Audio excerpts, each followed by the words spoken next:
안녕하세요. 안산 동북교회 신임덕 자매입니다. 저는 어릴 때부터 주일학교를 다녔고 어려서부터 주님이 계시다는 걸 믿었어요. 원래는 그랬는데 시골에서 이렇게 주일학교를 잘 다녔어요. 근데 우리 할아버지가 계셨거든요.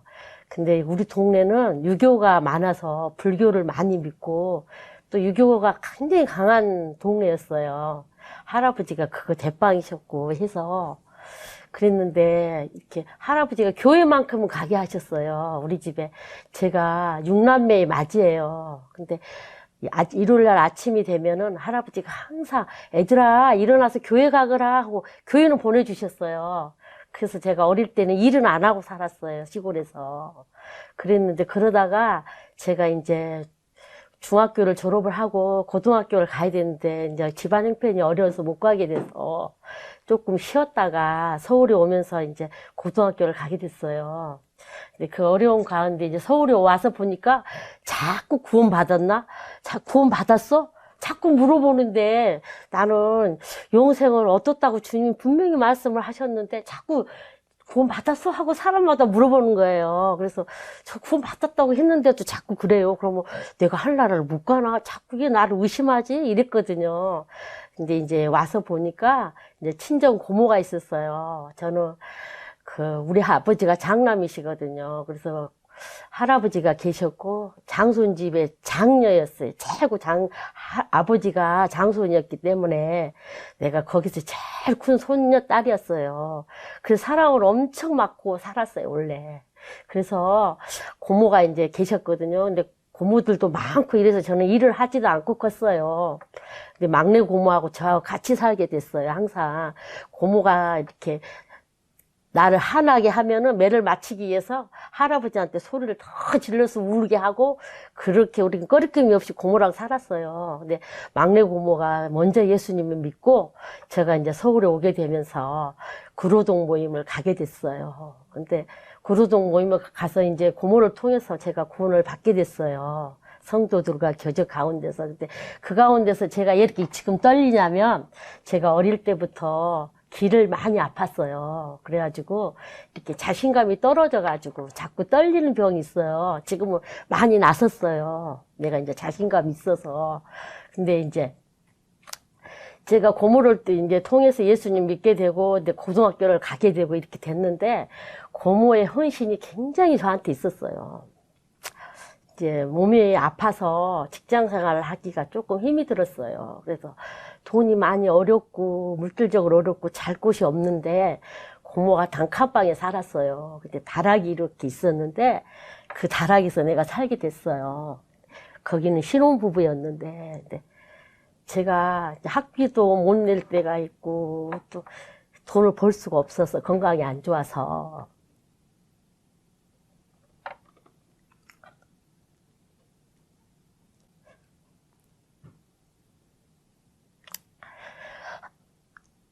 그 가운데서 제가 고모를 통해서 구원을 받고 생활을 할 때 이제 할아버지도 고모 아버지고 나에게는 할아버지인데 제가 시골에 돈 달란 말을 할 수가 없어요. 그 가운데 고모가 학비를 주면은 제가 어디 가서 도둑질을 할 수가 없으니까 고모한테 띵강을 놔요. 학비를 달라 그러고 용돈을 달라 그러고 그런 이치가 아니잖아요, 고모한테는. 네, 고모가 그렇게 저를 사랑하셔서 물질적으로 다 도움을 주셨어요. 그때 돈을 줄 때마다 꼭 기도를 해요.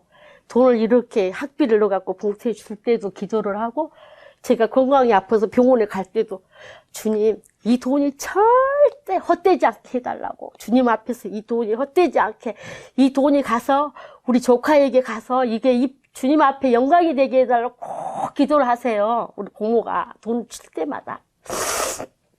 제가 고모 밑에서 이제 배운 게 헌신이에요. 말하고 싶었던 거는 고모부터 저를 사랑하세요. 그래가지고 사과가 이렇게 2개가 있어요. 근데 큰 거 있고 작은 게 있는데 2개를 가지고 이제 사과를 넘어올까 남을까 이렇게 서로 하거든요. 그러면 제가 철이 없어가지고 큰 것을 제가 먹어요. 고모하고 고모부가 두 개 이걸 먹도록 큰 것을 줘야 되는데 저는 그렇게 철이 없어가지고 큰 것을 제가 먹었어요.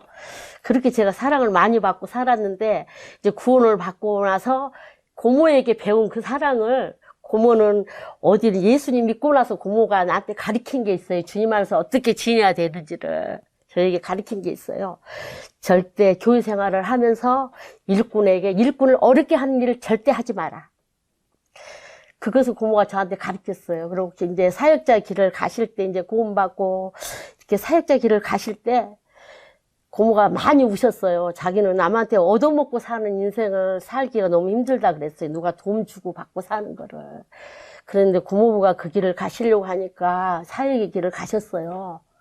그래서 내가 고모 밑에서 그런 것들을 배우고 또 일꾼들에게 하는 그런 것들을 배우고 살았어요. 그래서 이제 제가 결혼할 때도 겁나게 어려웠는데 뭐라 그럴까, 가스통이 있어요. 옛날에 가스통에다 이렇게 가스 그 렌지를 쓰잖아요. 도시가스가 아니고 이런 통이 있어요. 근데 옛날에는 계단 아파트가 많았어요.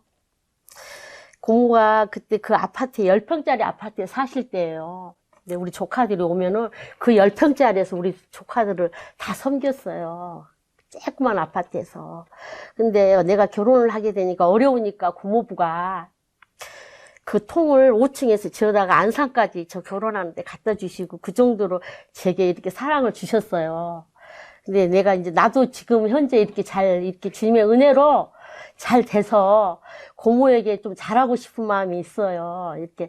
근데 이제 엊그저께도 좀 얼마 전에 좀 일이 좀 있었어요. 저희 가정에. 근데 내가 이제 남편에게 이렇게 편지를 이렇게 쓴 적이 있어요. 내가 고모를 통해서 구원받고 이러한 생활을 했으며 이러 하다고 남편에게 얘기를 했더니 그래서 제 남편도 제가 좋아하는 일이면 제 고모부에게 잘해요. 고모부한테도. 근데 나는 모시고 고모부한테 드리고 싶어요. 항상 이렇게. 근데 내가 이제 중요한 얘기를 하고 싶은데 지금 두서가 없는 얘기는 뭐냐 하면 희생 없이는 우리가 구원을 받을 수 없다는 것. 우리가 구원을 한 사람 한 사람을 내가 전도할 때도 나의 희생이 있어야 전도를 할 수 있는 거예요.